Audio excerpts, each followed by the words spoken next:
हर एक नौजवान के जज्बातों को लेके हम लोग सुनते हैं र्यूमर्स के मार्केट के अंदर लोग क्या कह रहे हैं, शहर के अंदर क्या बातें चल रही है। आज मैं कहता हूँ कि हमारी एक एक डिमांड छोटी सी रखते गए, खासकर नौजवान टीनेजर्स जो थे या कॉलेज स्टूडेंट्स कह लीजिए, एक 4G की डिमांड को लेके चले 4G की डिमांड को, क्या वो 4G दी गई? स्टेटहुड आपसे छीन लिया गया, 370 को आपसे छीन लिया गया, 35A को आपसे छीन लिया गया। ऐसे तो आप 56 इंच का सीना दिखाते हैं, मैं कहता हूँ ऐसे तो आप 56 इंच का सीना दिखाते हैं, बट एक औरत से डर के जो आर्टिकल 370 35A हम लोगों से छीना गया है, हमारी डिग्निटी, जो हमारी इज्जत थी जम्मू कश्मीर के लोगों की, ये सिर्फ पीडीपी की बात नहीं बल्कि जम्मू कश्मीर के हर एक उस नौजवान की बात है, हर एक उस नौजवान के फ्यूचर की बात है जो जम्मू कश्मीर का बाशिंदा है, जो यहाँ के डोगरा खासकर रहने वाला जम्मू कश्मीर का है। मैं उसकी बात करूँगा कि हर एक की इज्जत के ऊपर हाथ डाला गया है। अगर भाजपा ने 370 आर्टिकल का अगर इन्होंने रिवोकेशन करना था, ये इनका एजेंडा था, जिस वक्त इन्होंने कॉमन मिनिमम प्रोग्राम के तहत महबूबा मुफ्ती जी के साथ गवर्नमेंट बनाई, उससे पहले मुफ्ती साहब के साथ 1 साल की गवर्नमेंट बनाई, तो 370 की जो गवर्नमेंट बनाई 370 उस वक्त पे इन्होंने कॉमन मिनिमम प्रोग्राम के अंदर पूरा लिख के रखा हुआ था कि हम इसकी पूरी हिफाजत करेंगे। और अगर उस वक्त पे हाँ था तो आज ना क्यों? आज मैं कहता हूँ कि हम ही नहीं, हम हमारी पीडीपी पार्टी नहीं, और भी जो बाकी के दल हैं, कांग्रेस भी है, बाकी के जो दल है, नेशनल कॉन्फ्रेंस है, सब लोग ब्लैक डे मना रहे हैं कल के 5 तारीख को। और ये ब्लैक डे जो मनाना है, ये हमने ही नहीं मनाना बल्कि जम्मू कश्मीर का हर एक नौजवान की, हर एक बुजुर्ग की आवाज़ है। ये चलते हैं, भाजपा ने हमेशा ये तर्क दिया, जब भी भाजपा के नेताओं से हमने सवाल किया कि क्यों इस सरकार को तोड़ा गया, क्यों एक स्थिर सरकार को अस्थिर किया गया, और क्यों इस तरह से समीकरण बने कि तमाम राजनीतिक दल एक तरफ हो गए कश्मीर के और भाजपा एक तरफ हो गई, और सब में होड़ थी कि यहाँ पर मुख्यमंत्री हमारा हो। लेकिन जो हाथ 370 को छुएगा वो हाथ नहीं, वो जिस्म जलकर राख हो जाएगा, झंडा उठाने वाला कोई नहीं रहेगा, 1947 से बदतर हालात होंगे। क्या ये बयान आज महबूब मुफ्ती की वो जो अवधि है नज़रबंदी की, वो बढ़ाने में सहायक हुए हैं भाजपा?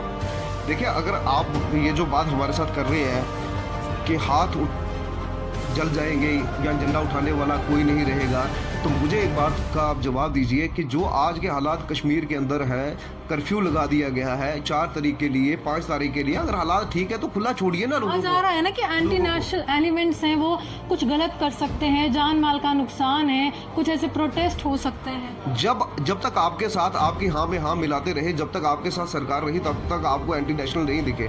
जब तक आपको इक़्तिदार के अंदर आना था तब तक किसी को एंटी नेशनल नहीं दिखे। अचानक से हम एंटी नेशनल भी हो गए, और सरकार टूटने की जो मेन वजह रही है वो मेरी नज़र के अंदर, जहाँ तक मुझे नज़र आता है, वो हमारा रसाना केस रहा है। जम्मू कश्मीर की सियासत की बात की जाए तो ज़्यादातर जम्मू कश्मीर में गठबंधन की सरकार देखने को मिलती है, और पिछली सरकार की बात की जाए तो पीडीपी व बीजेपी की गठबंधन सरकार रही, और उस समय ये दावेदारी की गई थी कि नॉर्थ पोल और साउथ पोल का मिलन है, ये संभव कैसे हो पाया। ये सीधे तौर पर विपक्षी दलों के नेताओं का कटाक्ष था और निशाना साधा गया था। लेकिन सरकार चली, स्थिर चली, लेकिन अचानक से कुछ ऐसा सा बवंडर सा आया कि सरकार गिर गई, और तमाम विपक्षी दलों के नेताओं ने एक हाथ मिला लिया और एकजुट होकर कहा कि हम अपनी सरकार बनाएंगे। वो नेता थे, वो राजनीतिक दल थे, कांग्रेस ने कहा था उस समय पीडीपी ने कहा था, नेशनल कॉन्फ्रेंस ने कहा था, और हराना किसको था? भाजपा को हराना था। लेकिन अभी के सियासी समीकरण बदल रहे हैं, गतिविधियों में तेजी आई है, और अभी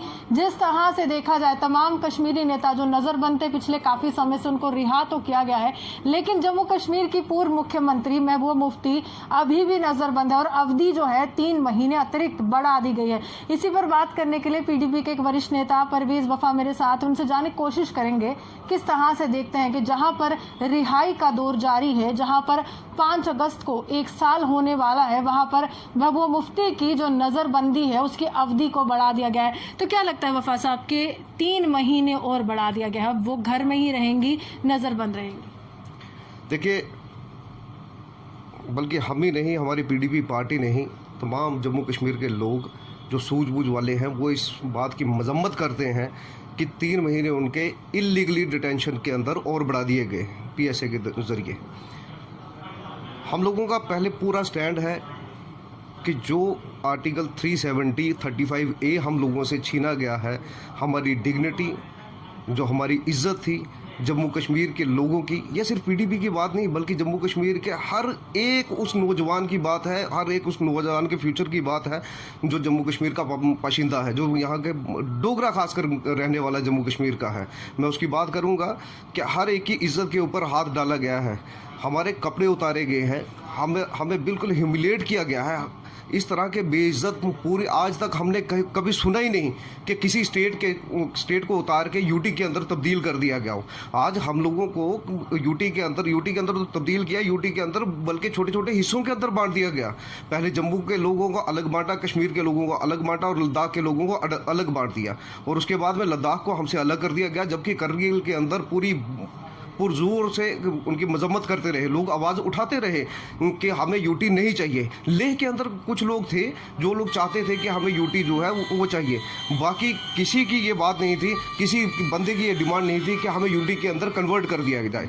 अगर भाजपा ने 370 आर्टिकल का अगर इन्होंने रिवोकेशन करना था, ये इनका एजेंडा था। जिस वक्त इन्होंने कॉमन मिनिमम प्रोग्राम के तहत महबूबा मुफ्ती जी के साथ गवर्नमेंट बनाई, उससे पहले मुफ्ती साहब के साथ 1 साल की गवर्नमेंट बनाई, तो 370 की जो गवर्नमेंट 370 उस वक्त पे इन्होंने कॉमन मिनिमम प्रोग्राम के अंदर पूरा लिख के रखा हुआ था कि हम इसकी पूरी हिफाजत करेंगे। और अगर उस वक्त पे हाँ था तो आज ना क्यों? आज 1 साल हो चुका है पूरा, जम्मू कश्मीर के लोगों को भाजपा ने लिखा था हिफाजत करेंगे, लेकिन वफा साहब 2014 का चुनाव आपको याद है, 2019 का चुनाव है, सबसे पहला एजेंडा अगर भाजपा का कहा जाए तो धारा 370 की समाप्ति था और प्रचंड बहुमत भाजपा को मिला था उसकी समाप्ति के लिए। देखिए, भाजपा का हमेशा से ये रहा है, कहना कुछ है, कथनी कुछ है और करनी कुछ है। अगर उन्होंने गवर्नमेंट उनको मेन ये था कि उनको इक़्तिदार के अंदर आना था, पावर के अंदर आना था, बाय हुक और बाय क्रुक। तो अगर इस चीज़ को देखा जाए तो ये क्या जम्मू के लोगों के साथ धोखा नहीं है? जम्मू कश्मीर के लोगों के साथ ये पूरा धोखा किया गया है। जिस वक्त कॉमन मिनिमम प्रोग्राम, अभी आपने कहा कि नॉर्थ पोल और साउथ पोल का जो मिलन था वो इम्पॉसिबल था, तो कॉमन मिनिमम प्रोग्राम के तहत जिस वक्त दोनों पार्टियों ने अपनी अपनी शर्तें रखी, और मैं कहता हूँ, मैं दावे के साथ इस बात को ऑन द रिकॉर्ड कहता हूँ कि जो भी बात महबूबा मुफ्ती जी की थी उस टाइम पे, हमारी पीडीपी ने जो भी शर्तें रखी थी, हमारी सेंट्रल गवर्नमेंट हर बात मानने को तैयार थी और सिर्फ एक ही बात कहती थी कि हमारे साथ किसी तरीके के साथ आप सरकार बनाइए। और वो सरकार चलती रही, कुछ उतार चढ़ाव आते रहे, कई तरह के केसेस यहाँ पे हुए। उसी के बीच में रसाना केस उठा उस बच्ची का। मैं आज तो उसको याद करके जब भी वो याद आता है तो हमारे रोंगटे खड़े हो जाते हैं कि उस बच्ची के साथ कई लोगों ने अपनी सियासतियाँ रोटियाँ सेकने की कोशिश की और कई लोग डूब भी गए। मैं कहता हूँ कि 2 मिनिस्टर्स भी आए, आपके सामने थे, वो 2 मिनिस्टर आए, वो दोनों की मिनिस्ट्री भी गई और सियासती जो आगे का रास्ता वो भी उनके लिए बंद हो गया। और कुछ लोग ऐसे थे जो चोर चक्के थे, उन्होंने अपने आप को उठाना चाहा, वो उठ भी गए, और कुछ लोगों ने पैसा भी इकट्ठा किया। साहब, सियासत एक ऐसी कड़ी है जहां पर बहुत पुराने खिलाड़ी भी हों, जब समीकरण बदलते हैं तो वो अस्तित्व हिल जाता है। लेकिन जहां तक आप कह रहे हैं कि सत्ता का लालच था और सत्ता हासिल करनी थी जम्मू कश्मीर में, तो ये तो वही राजनीतिक दल है जो कहता है कि नेशन फर्स्ट और सेल्फ लास्ट है। देखिए, नेशन फर्स्ट की अगर बात करते हैं तो हमारा जो आर्टिकल 35A 370 था, ये एक ब्रिज का काम करता था between India and Jammu Kashmir. आप इस बात को मानते हैं कि हमारा एक ब्रिज का काम करता था? जब वो ब्रिज ही तोड़ दिया गया, जब वो एग्रीमेंट ही फाड़ दिया गया, तो फिर हमारा रिश्ता नाता क्या रह गया? अगर वो एग्रीमेंट बरकरार रहता तो एक भारत एकात्म भारत, आज जम्मू शहर के तमाम चौराहों पर ये बैनर्स, ये पोस्टर्स लगे हुए हैं भाजपा के कि जश्न का माहौल है, एक भारत है, एकात्म भारत है, एक निशान, एक विधान, एक प्रधान, नया हिंदुस्तान। तो वो नारा कैसे बुलंद होता? देखिए, नया हिंदुस्तान, वही नया कश्मीर आज देखने को मिल रहा है। कल रात से ही ऑर्डर आ चुका है कि कल तक तो महबूबा मुफ्ती जी एक के अंदर उनको बंद कर दिया गया था, पीएसए लगा के इलीगल डिटेंशन के जरिए उनको बंद कर दिया गया था। आज पूरा कश्मीर को जेल बना दिया है कल रात से। और मैं कहता हूं कि हम ही नहीं, हमारी पीडीपी पार्टी नहीं, और भी जो बाकी के दल हैं, कांग्रेस भी है, बाकी के जो दल है, नेशनल कॉन्फ्रेंस है, सब लोग ब्लैक डे मना रहे हैं कल के 5 तारीख को। और ये ब्लैक डे जो मनाना है, ये हमने ही नहीं मनाना, बल्कि जम्मू कश्मीर का हर एक नौजवान की, हर एक बुजुर्ग की आवाज़ है ये कि हमारे साथ इस तरह की ह्यूमिलेशन क्यों? आज हमारी सुनवाई करने वाला कोई नहीं है। आज जो ब्यूरोक्रेसी जिस तरीके से काम कर रही है, आप ब्यूरोक्रेसी का काम करने का तरीका कार देखिए, करप्शन लेवल हाई पे चला गया, हमारे नौजवानों के पास रोजगार नहीं है। अब ये जो रोजगार निकाले इन्होंने 8-10 हज़ार फोर्थ क्लास की जो पोस्ट निकाली इन्होंने, आपको मालूम होगा रूहानी जी के 3,34,000 फॉर्म्स जो है वो इस पे लगाए गए हैं, 3,34,000। तो हमारे पास स्पेस कितनी है? हमारे पास 1 लाख की वैकेंसी ऑलरेडी पहले ही पड़ी हुई है। हमें चाहिए कि नौजवानों के लिए नए से नया रास्ता खोलना। हम तो ये जो कुछ लोग इनके साथ जुड़े थे, जो लोग इनकी सोच के साथ सोच मिलाते थे, उन्हें लगा कि शायद ही हमें कुछ का कुछ और मिल जाएगा। पीडीपी के लिए हमेशा कुछ सवाल है, मैं करना चाहूंगी कि आप देश के विरोध में चलते हैं। भाजपा ने हमेशा ये तर्क दिया, जब भी भाजपा के नेताओं से हमने सवाल किया कि क्यों इस सरकार को तोड़ा गया, क्यों एक स्थिर सरकार को अस्थिर किया गया, और क्यों इस तरह से समीकरण बने कि तमाम राजनीतिक दल एक तरफ हो गए कश्मीर के और भाजपा एक तरफ हो गई, और सब में होड़ थी कि यहाँ पर मुख्यमंत्री हमारा हो। लेकिन जो हाथ 370 को छुएगा वो हाथ नहीं, वो जिस्म जलकर राख हो जाएगा, झंडा उठाने वाला कोई नहीं रहेगा, 1947 से बदतर हालात होंगे। क्या ये बयान आज मैं वो मुफ्ती की वो जो अवधि है नजरबंदी की, वो बढ़ाने में सहायक हुए हैं भाजपा को? देखिए, अगर आप ये जो बात हमारे साथ कर रहे हैं कि हाथ जल जाएंगे या झंडा उठाने वाला कोई नहीं रहेगा, तो मुझे एक बात का आप जवाब दीजिए कि जो आज के हालात कश्मीर के अंदर है, कर्फ्यू लगा दिया गया है 4 तारीख के लिए, 5 तारीख के लिए, अगर हालात ठीक है तो खुला छोड़िए ना लोगों को। जा रहा है ना कि एंटी नेशनल एलिमेंट्स हैं, वो कुछ गलत कर सकते हैं, जान माल का नुकसान है, कुछ ऐसे प्रोटेस्ट हो सकते हैं। जब तक आपके साथ आपकी हाँ में हाँ मिलाते रहे, जब तक आपके साथ सरकार रही, तब तक आपको एंटी नेशनल नहीं दिखे। जब तक आपको इक़्तिदार के अंदर आ रहा था तब तक किसी को एंटी नेशनल नहीं दिखे। अचानक से हम एंटी नेशनल भी हो गए, और सरकार टूटने की जो मेन वजह रही है वो मेरी नज़र के अंदर, जहाँ तक मुझे नज़र आता है, वो हमारा रिसाना केस रहा है, जिसको लेके सरकार के हम एक्चुअली हमें भी लगता था कि अब सरकार हम इस केस पे नहीं चला सकते, क्योंकि इन्होंने लोगों के अंदर रेडिकलाइजेशन पैदा कर दी गई, इन्होंने लोगों को हिंदू मुस्लिम के अंदर बांट दिया गया, लोगों के मजहब के अंदर बांट दिया गया। तो लोगों को हमें चाहिए था कि एक ट्रैक पे रखना। अगर बांटने की राजनीति है वफा साहब, तो एक भारत एकात्म भारत क्या है फिर? एक भारत की बात करते हैं तो इससे पहले क्या तिरंगा झंडा यहाँ पे नहीं था? क्या राष्ट्रगान का यहाँ पे नहीं गाया नहीं जाता था? ना कि जम्मू कश्मीर का अलग संविधान था, जम्मू कश्मीर का अलग झंडा था, वो हटाया गया। अब एक राष्ट्र है, एक संविधान है, एक सोच है। जो जम्मू कश्मीर का अलग संविधान, अगर आप बात करते हैं अलग झंडे की, तो वो संविधान हमारे जो महाराजा थे उन्होंने हमें दिया हुआ था। वो राइट्स जो हमें दिए थे वो महाराजा ने हमें दिए थे, ताकि जम्मू कश्मीर बड़ी खूबसूरत स्टेट है, यहाँ के लोग बड़े प्यारे हैं, उनको पता था, मालूम था कि बाहरी लोग जो आएंगे वो आने वाले टाइम पे इन पे पूरा कब्जा करके रखेंगे। आज आप देखिए, चाहे कोई पुलिस स्टेशन के अंदर जाके देखिए, चाहे आप किसी ब्यूरोक्रेट के ऑफिस के अंदर जाके देखिए, आपकी कोई सुनवाई नहीं होगी, कोई आदमी आपका काम करने को नहीं होगा। आम पब्लिक पूरी सफ़र हो रही है, और बेरोजगारी की स्तर जो है वो डे बाई डे राइज करता जा रहा है। हमारी गारंटी कौन देगा? इंडस्ट्री अगर लाइन के अंदर जाते हैं, इंडस्ट्री टोटली हमारी स्पॉइल पड़ी हुई है, टूरिज्म हमारा स्पॉइल पड़ा हुआ है, ट्रांसपोर्टेशन हमारी स्पॉइल पड़ी हुई है। ऊपर से ये कोरोना वायरस का चक्कर के चलते कामकाज के अंदर लोगों का ठप पड़ा हुआ है। 50% स्टाफ वैसे ही जो बड़ी कंपनीज हैं उनमें से निकाल दिया गया, और जो 50% बचा हुआ उन्हें 50% सैलरी पे रखा हुआ है। तो आप अंदाज़ा लगाइए कि लोगों के हालात किस तरीके से चल रहे हैं। तो लोग घरों के अंदर जल रहे हैं, और यही रोष को प्रकट करने के लिए ऊपर से जो इन्होंने गिफ्ट दे दिए हमें, टोल प्लाजा पे टोल प्लाजा, पहले एक टोल प्लाजा दिया, फिर दूसरा दिया, तीसरा, चौथा, 4 टोल प्लाजा। आज कश्मीर में एक है, जम्मू में काफी ज्यादा, और बरसात हो रही। मैं कहता हूँ फिर आप यहाँ पे गलत सवाल पूछ रहे हैं कि कश्मीर में 1 और जम्मू के अंदर 4। मैं कहता हूँ जम्मू कश्मीर 1 है, जम्मू कश्मीर लद्दाख 1 है।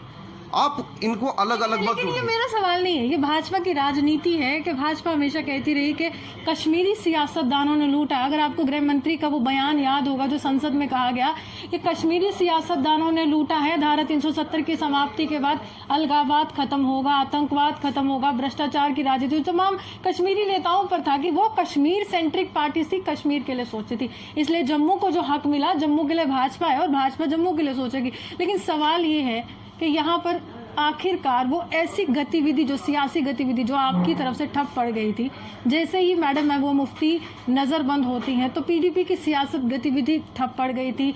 आपके नेता टूट की कगार पर थे, तमाम अलग राजनीतिक दलों में उनका रुझान हो रहा था। आपको लगता है कि आप मजबूती से आगे आ रहे हैं, या फिर अब हल्के से कहीं ना कहीं वो कमज़ोर जो है आप पड़ रहे हैं? देखिए एक वक्त था जिस वक्त इंदिरा जी के साथ सिर्फ 2 ही मेंबर थे, बट चलते चलते चलते चलते कांग्रेस ने रिवाइव किया। एक हवा चली, एक लोगों को ये यकीन हुआ, भरोसा हुआ, उसी के ऊपर जहाँ पे बाकी की सियासी पार्टी हैं, जिन लोगों ने मरकजी सरकार के साथ ताल्लुकात अपने बना के उनको एग्रीमेंट साइन करके दे दिए, वो आज लोग खुले आम घूम रहे हैं। हमारी महबूबा मुफ्ती जी, हमारी जो पार्टी के सदर हैं, वो झुकने को तैयार नहीं है। वो कहती हैं कि हम अपने पूरा जो डिग्निटी है, जो हमारी इज्जत आप लोगों ने छीनी है, वो हमें वापस चाहिए। वफा साहब, जब संसद पारित करती है कोई बिल, आपको लगता है उसमें बदलाव हो पाएगा? जब आप कहते हैं कि ठीक है, यहाँ पर कांग्रेस के नेताओं ने भी उसमें हामी भरी थी, विपक्षी दलों के नेताओं ने हामी भरी थी, 370 भाजपा का मुद्दा था, आप जानते हैं, लेकिन जब वो बिल पास हुआ संसद में, कहीं ना कहीं हर एक नेता भाजपा के साथ था, एनडीए की सरकार के साथ। देखिए, जिस वक्त वो बिल पास हुआ, एक हमने ही उस पार्लियामेंट सेशन को नहीं देखा, बल्कि पूरे हिंदुस्तान के हर एक पार्लियामेंट सेशन के अंदर देखा। वहाँ पे भी जो अपोजिशन की पार्टी थी वो चिल्लाती रहीं, वो बोलती रहीं कि आप ऐसा ना कीजिए। और उस दौर के अंदर आपको याद होगा, वो जो शुरुआत हुई थी वो एक झूठ से शुरुआत हुई थी। वो झूठ से इस तरीके से शुरुआत हुई थी, जैसे ही कश्मीर के अंदर आर्मी की डिप्लॉयमेंट शुरू होगी, फोर्सेस की डिप्लॉयमेंट शुरू होगी, वहाँ से कहने लगे कि लोगों को, टूरिस्ट को निकालना शुरू हो गए। यात्रा चल रही थी उस टाइम पे, आपको याद होगा, उस टाइम पे यात्रा चल रही थी, यात्री को वापस निकालना शुरू हो गए, और पकड़ दकड़ का जो माहौल था वो उसी रात को शुरू हो गया। 4 तारीख को हर जगह, हर लीडर को, और मैं कहता हूँ कि 30,000 से ज़्यादा नौजवान ऐसे थे जिनको जेलों के अंदर, आगरा तक जेलों के अंदर बंद कर दिया गया। आखिरकार उनके लिए आवाज़ उठाने वाला कोई नहीं। अगर कोई आवाज़ उठाएगा तो वो गलत है। मैं कहता हूँ ये जो आज मेरे अंदर की भावना बोल रही है, ये मेरा जो अंदर के जज्बात बोल रही है, ये मैं नहीं बोल रहा, ये जम्मू कश्मीर का हर एक नौजवान के जज्बातों को लेके हम लोग सुनते हैं रूमर्स, क्योंकि मार्केट के अंदर लोग क्या कह रहे हैं, शहर के अंदर क्या बातें चल रही है। आज मैं कहता हूँ कि हमारी एक डिमांड छोटी सी रखते गए, खासकर नौजवान टीनेजर्स जो थे या कॉलेज स्टूडेंट्स कह लीजिए, एक 4G की डिमांड को लेके चले एक 4G की डिमांड को। क्या वो 4G दी गई? स्टेटहुड आपसे छीन लिया गया, 370 को आपसे छीन लिया गया, 35A को आपसे छीन लिया गया। ऐसे तो आप 56 इंच का सीना दिखाते हैं, मैं कहता हूँ ऐसे तो आप 56 इंच का सीना दिखाते हैं, बट एक औरत से डर गए। ऐसा क्या था? बाकी के लीडरों ने ऐसा क्या कर दिया? उनको क्यों अंदर रखा हुआ? खोलिए। आप किसी के अंदर रखने से किसी की आवाज़ को आप बंद नहीं कर सकते। आवाज़ उठाना हम बोलना हमारा दायित्व है कि लोगों की आवाज़ बन के हम जब भी अगर कहीं प्रॉब्लम आती है, हम सामने की तरफ आते हैं, हम आवाज़ उठाते हैं, हम बात करते हैं, और हमें बात करना हमारा फ़र्ज़ है, और सरकार का काम है उन बातों को सुनना और उस चीज़ को इम्प्लीमेंट करना। चलिए, यानी कि हम माने ना कि उनके लिए जश्न है, आपके लिए काला दिन है। हमारे लिए काला दिन तो है ही है। मैं कहता हूँ कि जम्मू कश्मीर की पूरी पब्लिक के लिए ये काला दिन है, ये सिर्फ हमारे लिए काला दिन नहीं है। रिहाई की मांग चाहते हैं कि जल्द से जल्द उनको रिहा किया जाए, ताकि सियासी गतिविधियों में जो कहीं ना कहीं वो ठप सी पड़ी हैं, वो उबाल सा आ सके। देखिए, रिहाई के लिए हम तो पूरे 1 साल से रिहाई की मांग कर रहे हैं कि इलीगल वे के साथ हमारा 370 को रिवोक कर दिया गया, इलीगल तरीके के साथ 35A को रिवोक कर दिया गया, इलीगल तरीके के साथ हमारा स्टेटहुड छीन लिया गया। आज तक कभी हिस्ट्री के अंदर किसी यूटी को स्टेट बनाया होगा, बट किसी भी स्टेट को यूटी के अंदर तब्दील नहीं कर दिया गया। और यही जो लोगों की डिमांड्स थी, मैं कहता हूँ कि यहाँ खासकर जम्मू के अंदर डोगरा जो है, जिस दिन डोगरा अपने स्वाभिमान की आवाज़ को पहचान गया, जिस दिन अपनी इज्जत की आ गया, उसका ट्रेलर आपको कल रात को लखनपुर के अंदर देखने को मिल चुका है। यही आगे होने वाला है इस सरकार के साथ। चले, साफ तौर पर परवेज वफा हमारे साथ जुड़े थे, और कहीं ना कहीं सवाल ये केंद्र सरकार से कर रहे हैं कि आप एक नेता से इतना कैसे डर गए कि नज़रबंदी की जो अवधि थी आपने बढ़ा दी, अभी जो है उबाल आना बाकी है, कहीं ना कहीं परवेज वफा का कहना है। लेकिन जम्मू कश्मीर के सियासी समीकरण बदल रहे हैं, क्योंकि तमाम नेता जो पीडीपी से टूटे थे, जो कांग्रेस से टूटे थे, आज एक नए राजनीतिक दल में अपना रुझान दिखा रहे हैं और कह रहे हैं कि हाँ, कहीं ना कहीं अब बदलाव हम राजनीति में लाएंगे। इसी के साथ कैमरामैन गुलशन कुमार के साथ मैं रूहानी आपसे विदा लेती हूँ। नमस्कार।